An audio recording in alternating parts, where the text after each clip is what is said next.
नमस्कार मित्रों, शेषनाग का देवकी के गर्भ में समाना।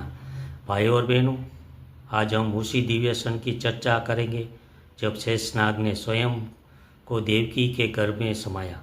ये केवल एक पौराणिक घटना नहीं है, बल्कि ये जीवन के गहरे संदेशों को संयोज हुए है।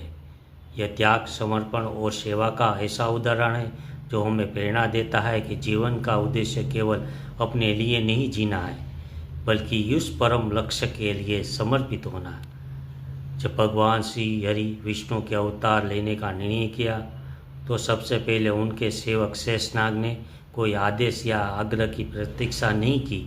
उन्होंने स्वयं समझ लिया कि जब स्वामी अवतरित हो रहे हैं तो उन्हें भी साथ जाना होगा। वे बोले नहीं, उन्होंने कर्म से बताया, जहाँ स्वामी है वही सेवक होना चाहिए। आज जब हम अपने जीवन की बात कर रहे तो हम अक्सर सोचते मुझे क्या मिलेगा, पर शेषनाग ने यह नहीं सोचा कि उन्हें क्या मिलेगा। उन्होंने यह देखा कि मुझे क्या देना है। देवकी के गर्भ में समाना, क्या यह उसका अर्थ था? शेषनाग ने अपने स्वामी के मार्ग की सुरक्षा के लिए स्वयं को गर्भ में धारण कराया। यह एक गहरा प्रतीक है। अपने आराम, अपने ऐश्वर्य, अपने सम्मान सब कुछ छोड़कर वह उस अंधकार में गर्भ में समाये गए जहाँ प्रकाश की एक किरण भी नहीं थी।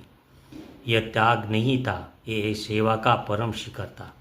और हम जब जीवन के कुछ कठिन होते हैं तो हम शिकायत करते, हम रुक जाते, लेकिन यही हम शेषनाग से कुछ सीखते तो वह यह कि महानता सेवा में, समर्पण में और अपने लक्ष्य के लिए सब कुछ छोड़ने देने में। शेषनाग ने यह नहीं देखा कि स्थान कैसा है। देवकी के गर्भ में एक बंद, सीमित और एक संकुचित स्थान था, पर उन्होंने यह नहीं देखा कि परिस्थिति कैसी भी है। उन्होंने ये देखा कि कर्तव्य क्या है और उन्होंने वही किया।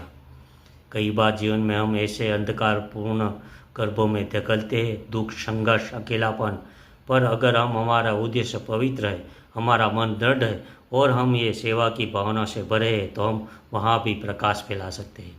शेषनाग का ये कर्म हमें सिखाता है, सेवा के अर्थ में केवल बाहर से मदद करना नहीं होता।